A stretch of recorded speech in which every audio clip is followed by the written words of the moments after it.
Hello friends, welcome to our channel. Let's start our new topic of NLM. ठीक है, चलो start करते हैं। क्या पढ़ने वाले हैं देखो। हम पिछले लेक्चर में क्या बात किए थे, कुछ क्वेश्चंस किए थे एक्सेलरेशन और टेंशन के बारे में। ठीक है, वही क्वेश्चन ट्राई करो। क्या बोल रहे हैं, find F naught for which, F naught आपको कैलकुलेट करना है, for which the system in equilibrium.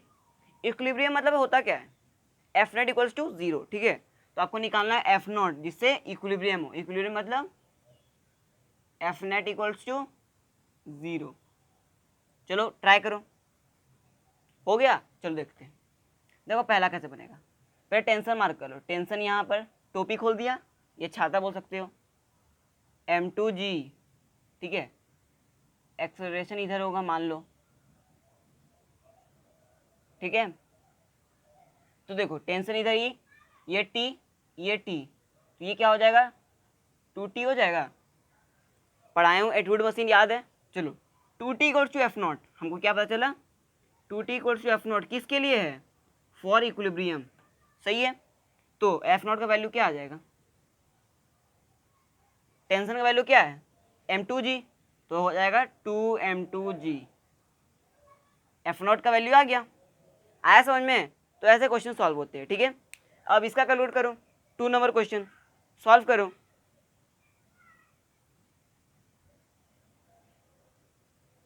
हो गया, चलो पहले एक्सेलरेशन मार्क कर लेते हैं। ये मान लो a2 एक्सेलरेशन है आपका, ये a1 है। ठीक है, सही है। तो find the acceleration of mass, किसका एक्सेलरेशन, मास का, ये मास है। And tension if F not has a value of फिर double of it found in question number 1। मतलब जो क्वेश्चन 1 में हमारा एफ नॉट का वैल्यू आया है उसका डबल यहाँ पर है, तब हमको किसका वैल्यू कैलकुलेट करना है, एक्सेलरेशन और टेंशन का। इक्वेशन लिखो, तो यहाँ पर हमको एक्सेलरेशन का वैल्यू क्या आ जाएगा बता, एफ नॉट का वैल्यू आया डबल, तो आ जाएगा 4m2g।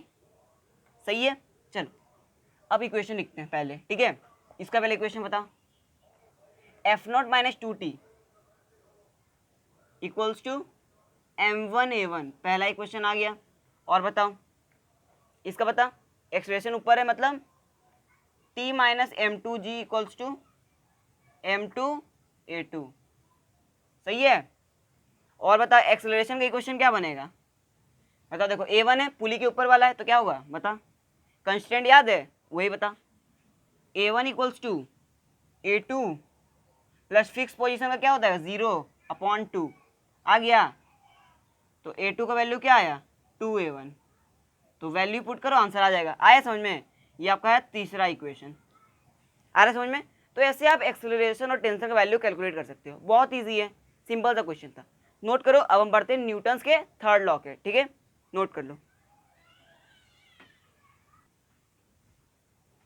तो चलो फ्रेंड्स, अब हम बात करते हैं न्यूटन्स के थर्ड लॉ के बारे में। ठीक है, न्यूटन भाई साहब ने क्या क्या बताया था देखो, न्यूटन्स थर्ड लॉ। ठीक है, हम फर्स्ट और सेकंड की बात कर चुके हैं। फर्स्ट क्या था, सिंपल अनबैलेंस फोर्स जब तक एक्ट नहीं करेगा तो वैसा ही रहेगा।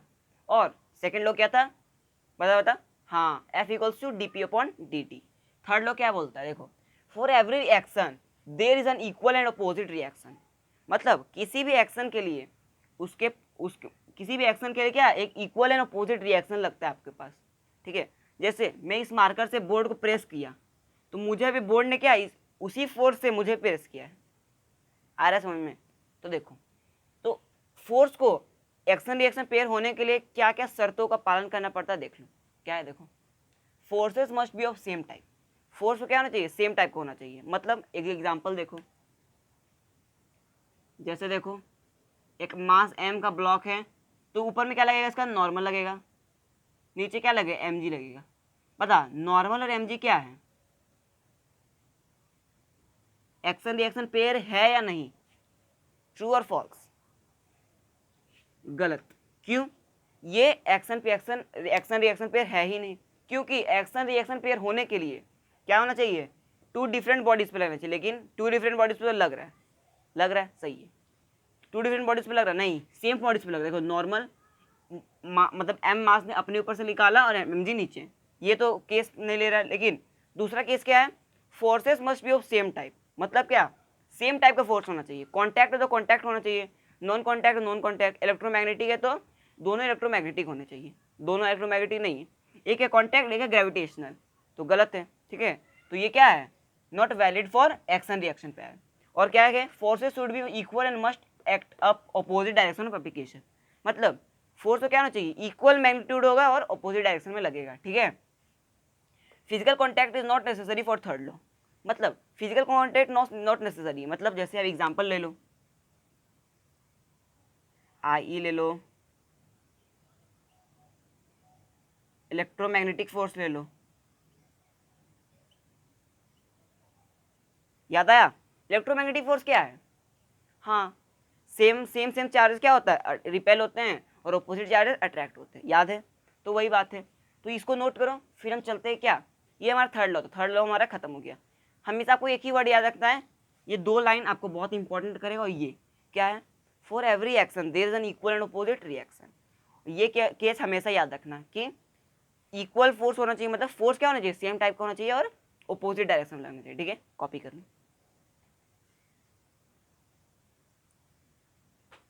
तो चलो फ्रेंड्स, अब हम बात करते हैं ब्रेकिंग स्ट्रेंथ के बारे में। ब्रेकिंग स्ट्रेंथ होता क्या है, हाँ इसका मतलब क्या होता है, सिंपल सा देखो, लैंग्वेज में क्या होता है, the maximum tension which a string can bear, which a string can bear is called maximum strain, ये ब्रेकिंग स्ट्रेंथ, ठीक है, BS, ठीक है। मतलब जो मैक्सिमम टेंशन किसी भी स्ट्रिंग बियर कर सकता है, मतलब झेल सकता है, ठीक है। जैसे किसी स्ट्रिंग को हम कितना भी खींचते हैं तो कुछ समय बाद वो टूट जाता है, क्या, वही उसको ब्रेकिंग स्ट्रेंथ है, ठीक है। जिस फोर्स से वो टूट जाए उसी को बोलते हैं breaking strength. Okay, breaking strength समझ में आ रहा है। देखो क्वेश्चन करते हैं, क्या बोल रहे हैं, मंकी है 100 kg का, ठीक है। ब्रेकिंग स्ट्रेंथ इस स्ट्रिंग का क्या है, 2000 न्यूटन, मतलब 2000 न्यूटन से स्ट्रिंग को खींचोगे ये स्ट्रिंग टूट जाएगा। तो आपको क्या पूछ रहा है, maximum acceleration which monkey can climb, आपको एक्सेलरेशन बताना है क्या मंकी क्लाइंब कर जाए। तो देखो मार्क करते हैं, नीचे क्या लगेगा इसका, 1000 न्यूटन लगेगा, ऊपर लगेगा टेंशन लगेगा ना, एक्सेलरेशन पूछ रहे थे, एक्सेलरेशन मानो ऊपर होगा, होगा ना भैया, बता क्या हो गया ये बता एक्सेलरेशन क्या होगा,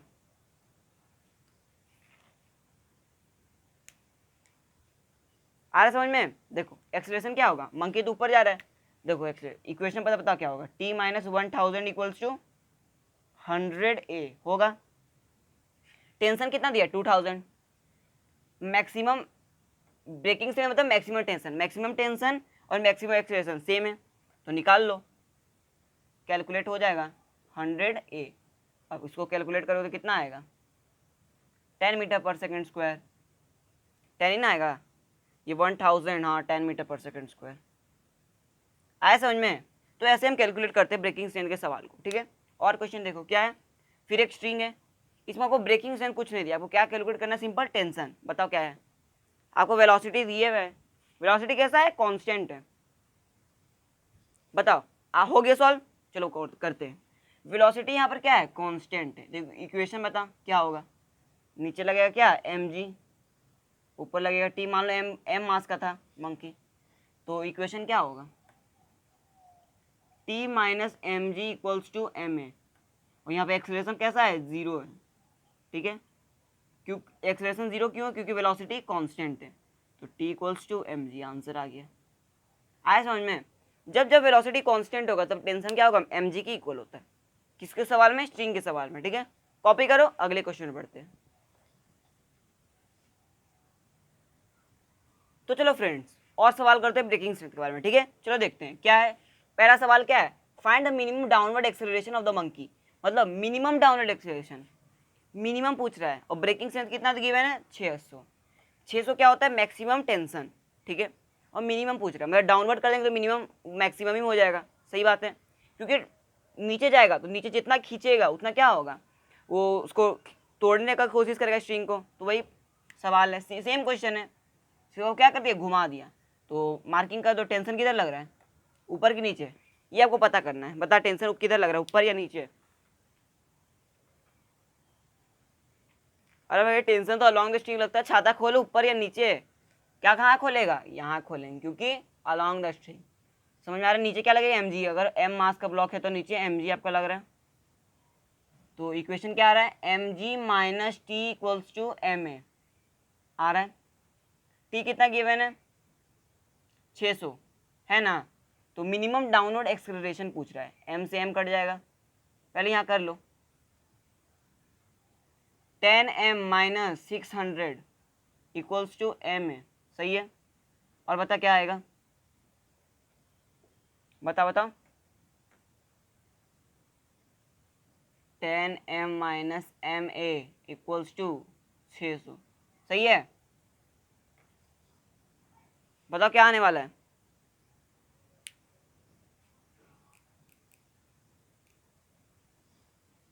आया समझ में, तो ये आपका आंसर आएगा, ठीक है।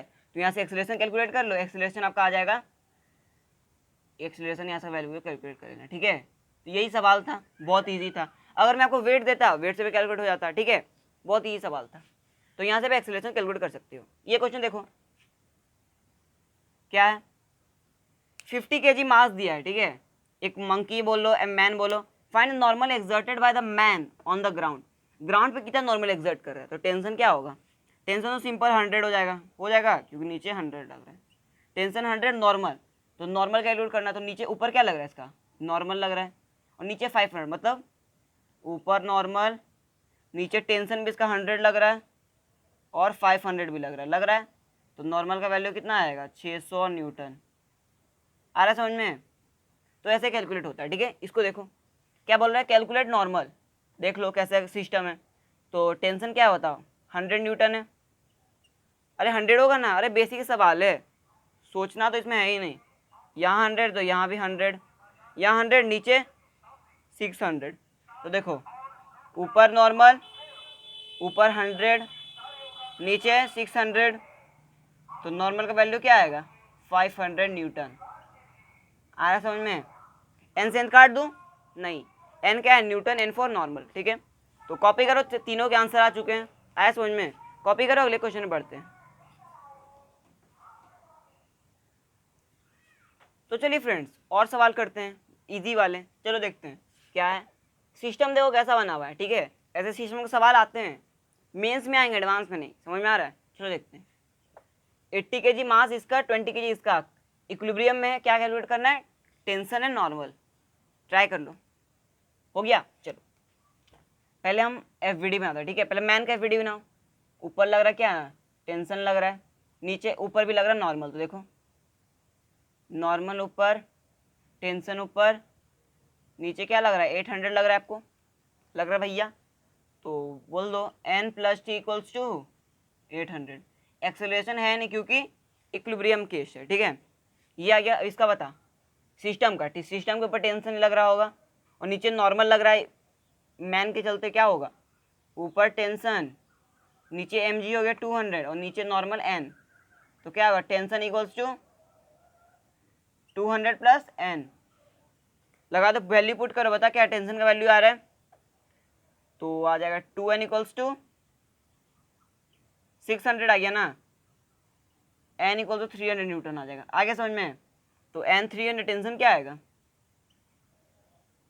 500 न्यूटन। आगे समझ में। तो ऐसे हम कैलकुलेट करते हैं इस सवाल को। इसको सॉल्व करो, नॉर्मल टेम्परेचर नोट करो,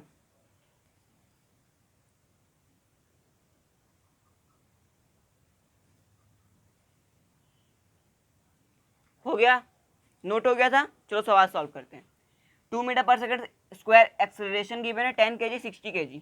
चलो टेंशन ऊपर, नॉर्मल ऊपर, एफवीडी बना, नॉर्मल, टेंशन नीचे कितना लग रहा है 600 और एक्सेलरेशन अबव है, तो ये एक्सेलरेशन अबव, ठीक है, इसको अबव ले जा रहा है, तो ये भी अबव जाएगा, तो एक्सेलरेशन ऊपर है। तो वैल्यू पुट करो, क्या आएगा, n plus T minus 600 equals to 60 है।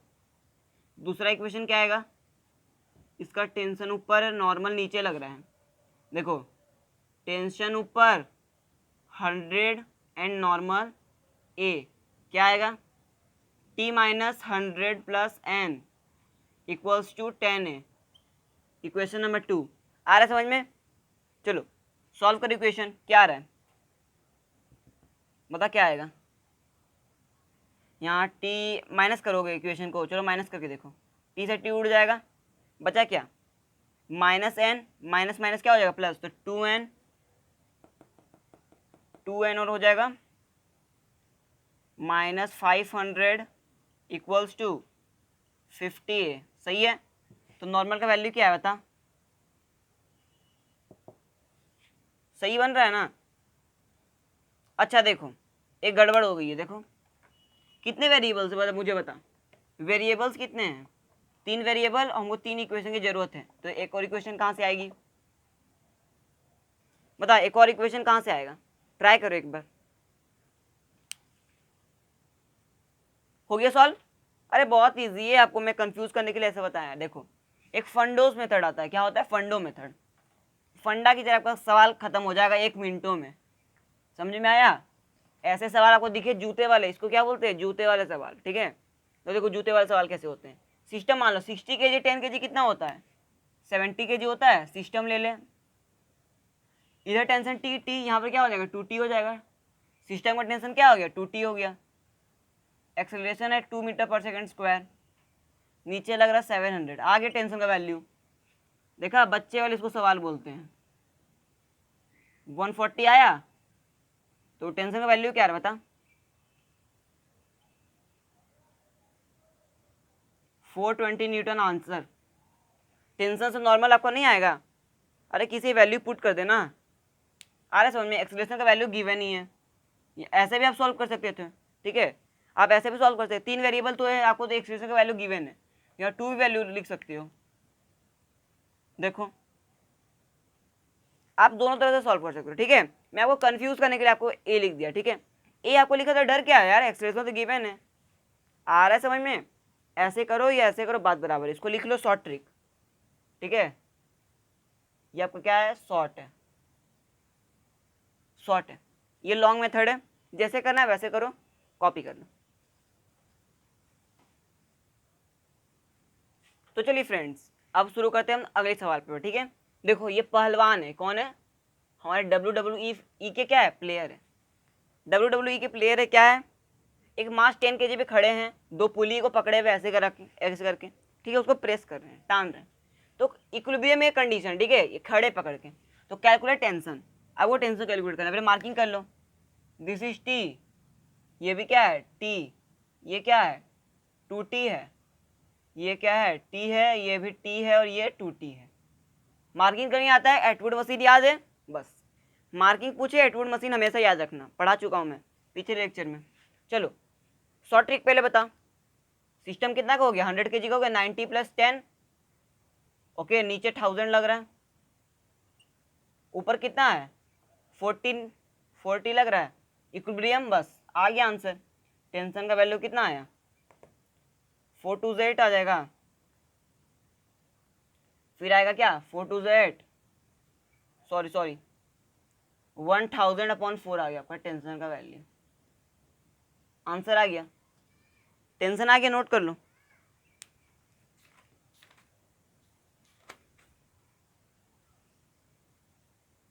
अरे आ गया टेंशन, टेंशन तो हाजिर है, नॉर्मल पूछे नॉर्मल भी निकल जाएगा, देखो टेंशन आ गया, इक्वेशन बता इसका क्या आएगा, ऊपर लग रहा है नॉर्मल, ऊपर लग रहा है 2t लग रहा है ऊपर, और नॉर्मल, और नीचे क्या लग रहा है 900, वैल्यू पुट कर देना, 2t + normal equals to 900, value put करने आता है, आंसर सॉल्व है, ठीक है। इसको सॉल्व करो, क्वेश्चन रीड मारो, पहले कॉपी कर लिए होंगे इसको, चलो क्वेश्चन रीड कर लिए, अरे बहुत इजी क्वेश्चन है, हो गया। चलो find the force exerted by the man on the string to keep the system in equilibrium, okay, ये भी केस इक्विलिब्रियम रखना चाहता है ये मैन, तो पहले टेंशन मार्किंग करते हैं, this is T and this is T, तो ये क्या हो जाएगा हमारा 2t हो जाएगा,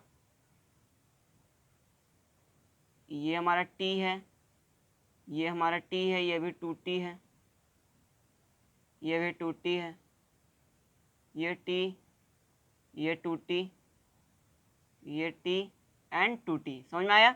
सिस्टम ले लो, कितना का सिस्टम हो गया 60 kg का,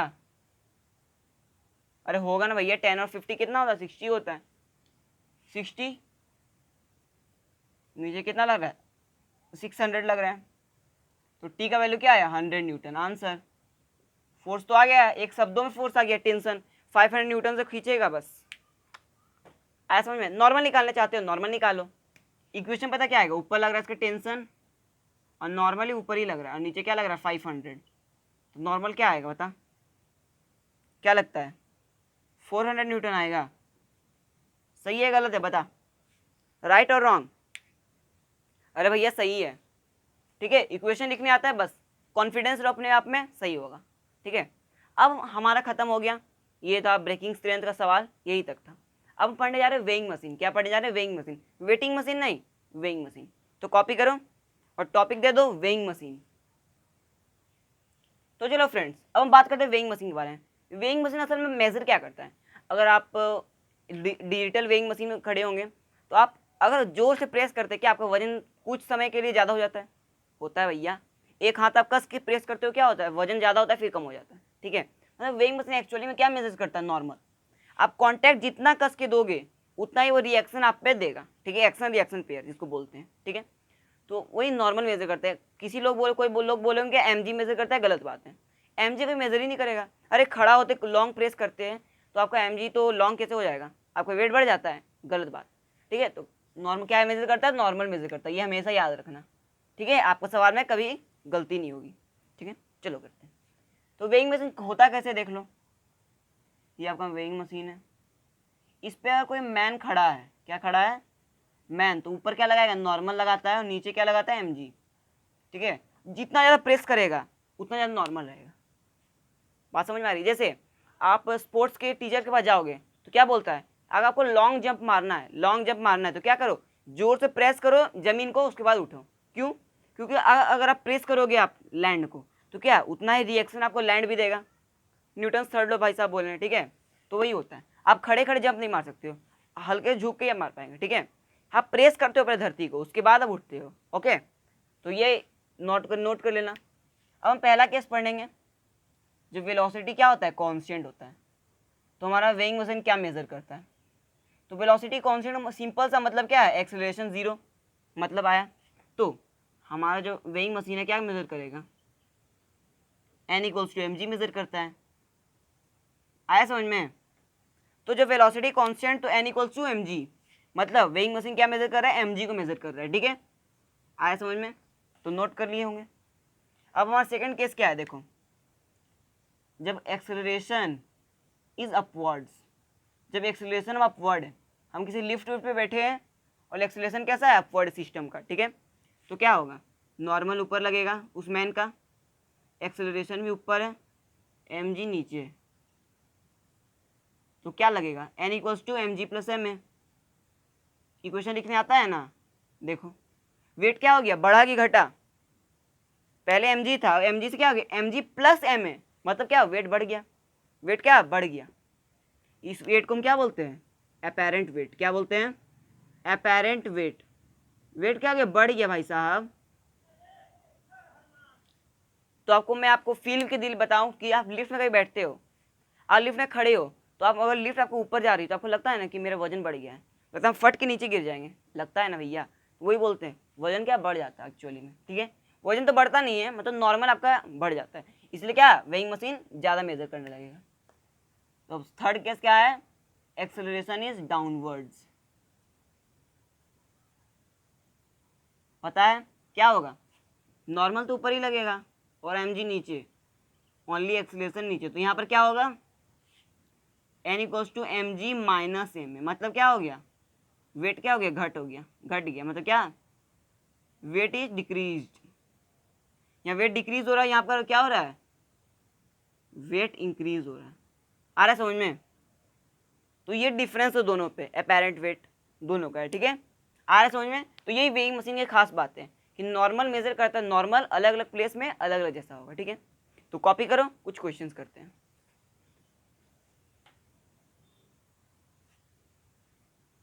तो चलो फ्रेंड्स, अब हम बात करते हैं, क्वेश्चन पहले करते हैं, उसके बाद स्प्रिंग फोर्स स्टार्ट करेंगे, ठीक है। क्या है देखो, अब एक लिफ्ट से डाउनवर्ड डायरेक्शन में जा रहा था एक्सेलरेशन, लिफ्ट को कट कर दिया गया, ठीक है। तो बता क्या होगा?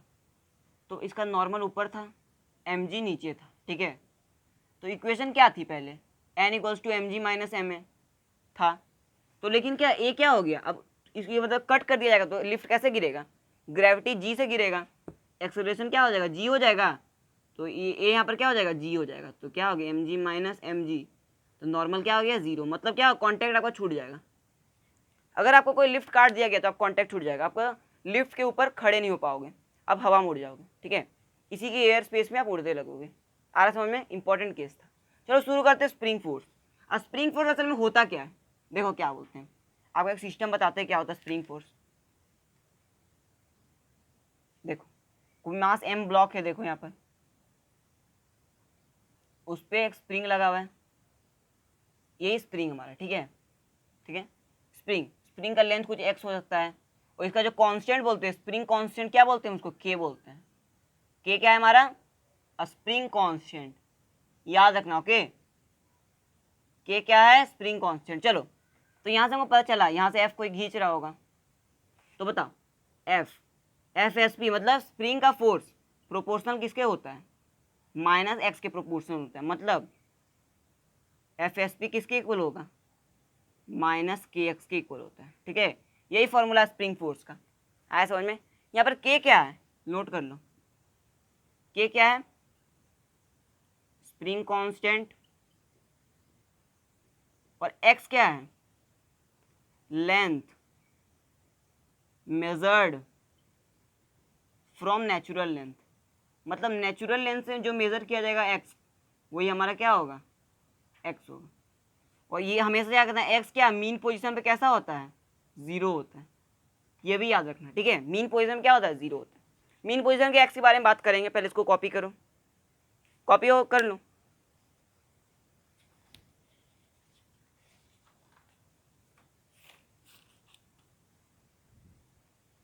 हो गया, अरे कॉपी तो हो गया भैया। तो चलो आगे बढ़ते हैं। तो F S P minus K x की इक्वल होता है, मतलब एफ एस पी को हम ऐसे ही भी लिख सकते हैं, माइनस के एक्स छोड़ो, मॉड के एक्स भी लिख सकते हैं, माइनस मॉड के एक्स, ठीक है, आ रहा है समझ में, तो हम ऐसे भी लिख सकते हैं, ठीक है। तो और बताओ एफ एस पी के एक्स होता है, अब के का यूनिट क्या होता है बताओ, न्यूटन पर मीटर, मतलब न्यूटन का फॉर्मूला क्या, ये एम एल टी माइनस 2, और एम का क्या होता है, एम मतलब यहाँ पर एम क्या है, लेंथ है, एल, एल से एल कटा तो आ गया डायमेंशन एम टी माइनस 2, और इसका यूनिट क्या होता है, न्यूटन पर मीटर गिवन है, ठीक है, ये भी नोट कर लो, कॉपी कर लो, आ रहा समझ में। चलो अब निकालते हैं मीन पोजीशन का एक्स क्या होता है, ठीक है, अब मीन पोजीशन के एक्स के बारे में बात करेंगे। देख लो सिस्टम एक बनाने जा रहा हूँ, ये का हमारा सिस्टम है,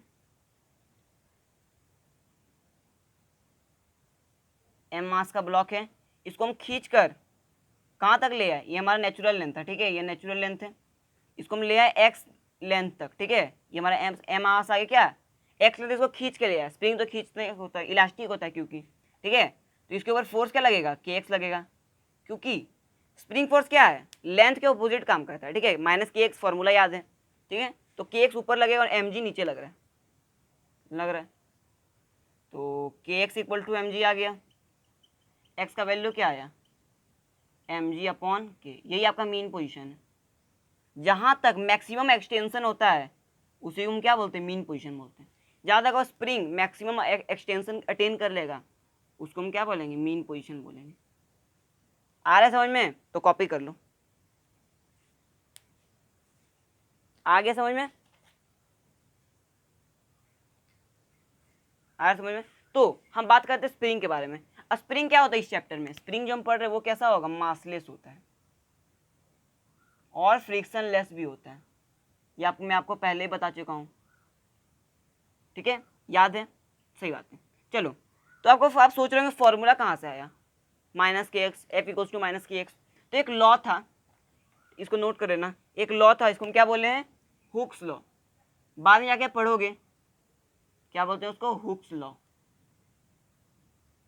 उसका फॉर्मूला क्या है, एफ एस पी का माइनस के एक्स पे पावर एन, यही आपका हुक्स लॉ है, एस पी हटा दो, ठीक है, यही आपका हुक्स लॉ है, आ रहा है समझ में। चलो हम ग्राफ के बारे में बात करते हैं, एफ और एक्स के बीच में ग्राफ कैसा होगा। ठीक है, उसके बाद अपने लेक्चर को एंड करेंगे। एफ और एक्स मतलब क्या होगा, Y equals to minus M X का ग्राफ है, मतलब क्या, negative slope with zero intercept. ठीक है, तो ये आपका ग्राफ है। सी क्या है आपका, जीरो है।